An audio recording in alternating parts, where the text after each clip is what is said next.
Question 1, nice, easy question. Risks at the financial statement level. I'm going to start by going into the background information and identifying those risks. And once I've picked up risks, I will then go and decide an appropriate response. If I haven't identified risks, guys, there are plenty of standards to help me. ISA 315 is the risk assessment standard. There's appendixes that can help me to see, is there anything in the appendix that's relevant in the question? I can put it down. And we've already discussed for responses, ISA 330, just looking for responses at the financial statement level, so your A1 has those. Okay, but we'll start with looking at the information in the question, putting it down. If I get enough, we'll move on. Otherwise, we'll go into the standards. Into the background information, any risks I've picked up, the first risk I've got here is that they are decentralized. So I'm doing question 1A. I'm going to then put my risks here. And then I'm going to have B, where I have responses. My first risk is that the risk of material misstatement in the financial statements as a result of the company being decentralized, therefore controls not operating the same at each branch. Okay, now I can come up with a response for that. So let's go to 330 for your list of responses to see which is applicable. So ISA 330, the auditor's responses to risks, and under requirements, overall responses, paragraph 5. Paragraph 5 says the auditor shall design and implement overall responses, and we have highlighted A1. A1, overall responses may include emphasizing to the audit team they need to maintain professional skepticism, assigning more experienced staff, providing more supervision, incorporating additional elements of unpredictability in the selection of further audit procedures to be performed, making general changes to the nature, timing, and extent of your audit procedures. For example, performing substantive procedures at period end instead of at an interim, or modifying the nature, timing of audit procedures to obtain more pervasive audit evidence. So guys, remember, it's looking for 7. We've only got 5 here, and this one here is a bit too general.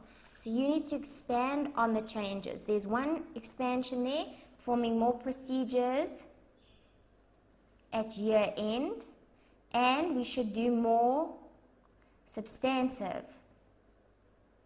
Probably test of detail instead of analytical. What other kind of changes? You could do more. So increase your sample size, and how do you do that? You decrease materiality. And now all of a sudden I've gone from 5 into 8. Okay, so of these, which could I do to assist with the decentralization? Maybe we could just say emphasizing professional skepticism. So to make sure that you are really considering that there could be weakness controls at the different branches, we can say emphasize to staff to increase professional skepticism. Okay, or you could say go to the different branches.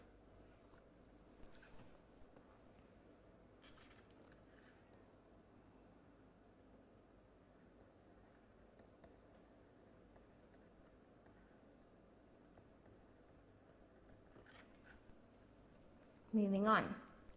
Cross that off.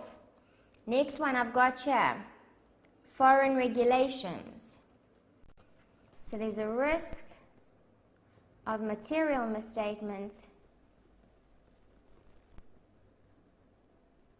in the financial statements as a result of non-compliance with foreign, and I can even be specific here because it is Mozambique,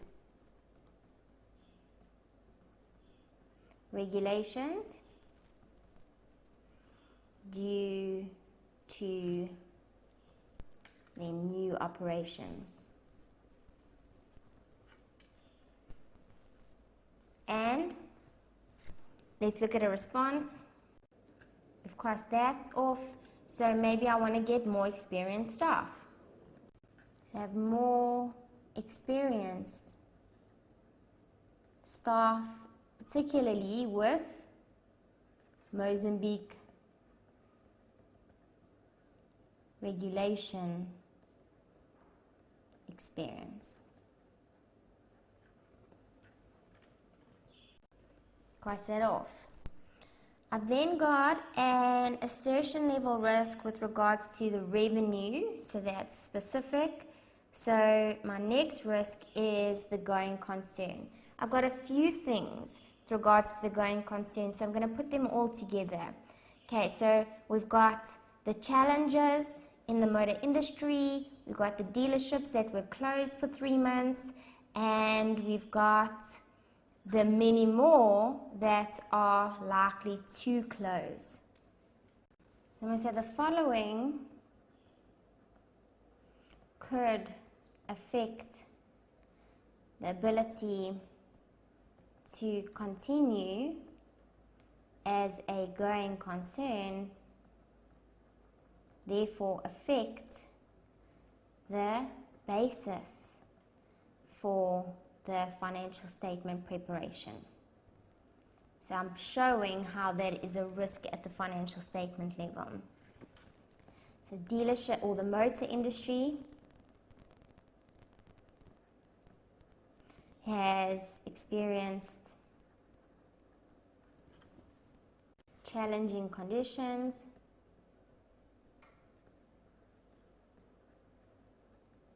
due to COVID. And I'll give the examples. They had to freeze accounts for 3 months that they weren't able to trade. Many have closed down, and many will close in future.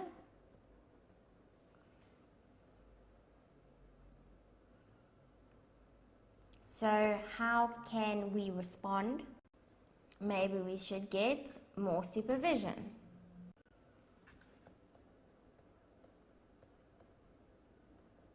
Because this means that management's more involved, they can assist with determining if the financials are prepared on the incorrect basis.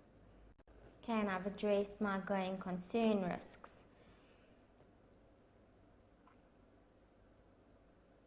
And that's all I've got under the background information. I then have got some risks at the assertion level. Okay, we've got some risks with regards to revenue, we've got some risks with regards to debtors. So as soon as I start to see other balances and transactions, we've got some information about a performance incentive scheme. I can now pick up that there may be some complex IFRS standards and requirements because there are multiple balances and transactions which therefore overall could affect the financials. So I'm going to say there are complex IFRS requirements for recording revenue, the performance incentive scheme,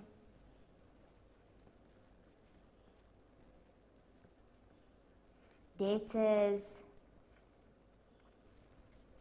and therefore multiple balances and transactions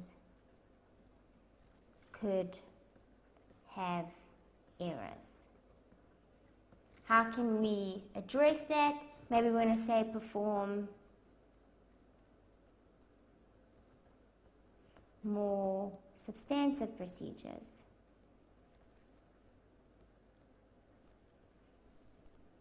At year end, as they mention in the standard. So we've used supervision and we've used more substantive procedures. So guys, now I come back to the question and I cannot see any more risks at the financial statement level that I identified in the reading time. I don't have 7 risks yet. So I have to now try and find additional risks. So now is when you go into your appendix in ISA 315 to try and identify any risk indicators that are there that may be applicable to your scenario. So let's go there. So guys, I've gone straight to Appendix 2 and then to the examples and conditions that may give rise to risks of material misstatements. And then you go and you have a look here. Do they have operations that are subject to a high degree of complex regulation? We've kind of already addressed regulation. Do they have joint ventures? They don't mention anything. Accounting measurements that involve complex process? We've addressed that. Applicable financial reporting framework? We've already addressed. There is additional. Economic conditions? There was some, but we've addressed that. Markets? Customer loss, we've addressed from a going concern. Changes in the industry, they haven't. Business model, they haven't developed new products or services. They did enter into a new line of business, but we've addressed that. They do have different locations. No change in the entity structure. Human resource competence, there was no change in personnel. Changes in the IT environment. Well, there weren't any changes, but there's an IT environment. Installation of significant new IT systems. There weren't any, but there is an IT system. So now all my computer information system risks become applicable because I've picked up that they have a computer information system. And I can now go and address all of those risks. Where does it show you this in the question?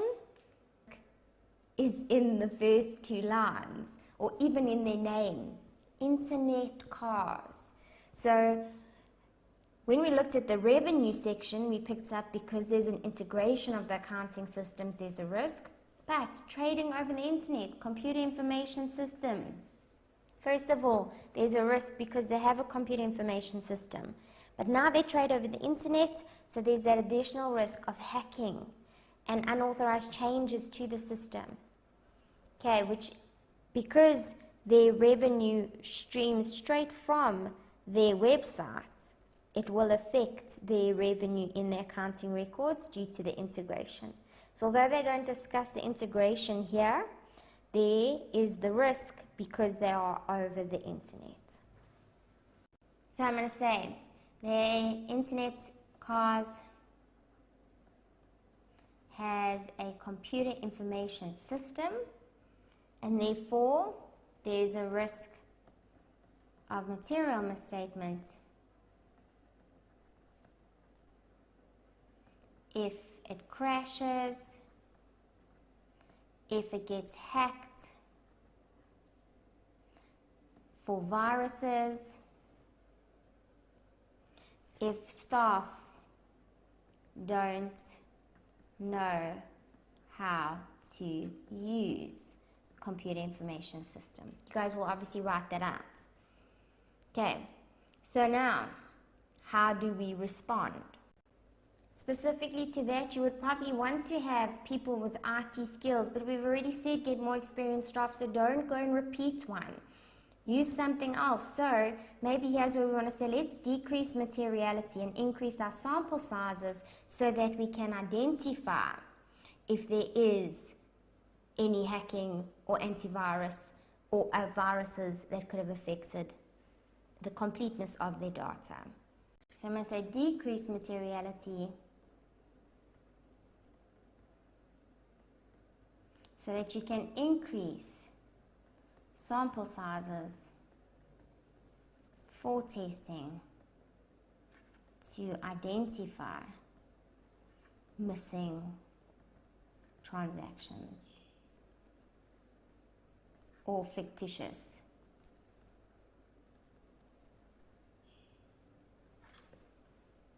Okay, the next risk was because they trade over the internet.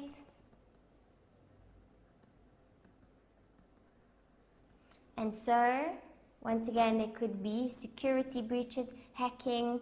We've already addressed hacking above, so I'm going to then just say non-compliance with the Electronic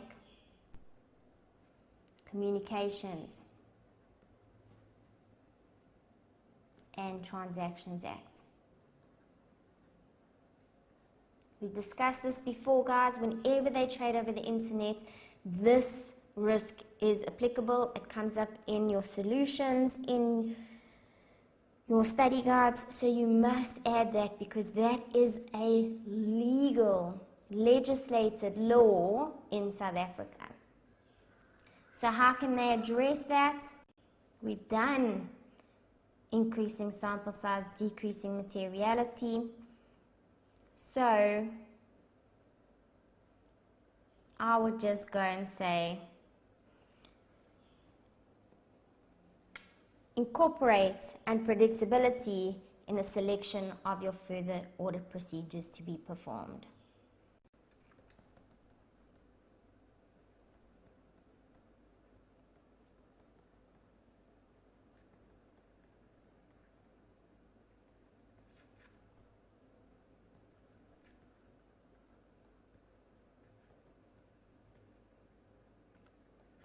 Okay, now I've got more than enough for each, but to make sure I address all possible for responses, go and add here that you would do more test of detail, less analytical, and you will do more testing at your end. Okay, I've addressed and covered all my bases now with the responses available in 330. I've picked up as many risks as I can find at a financial statement level from the background information, and so I can move on to question 2.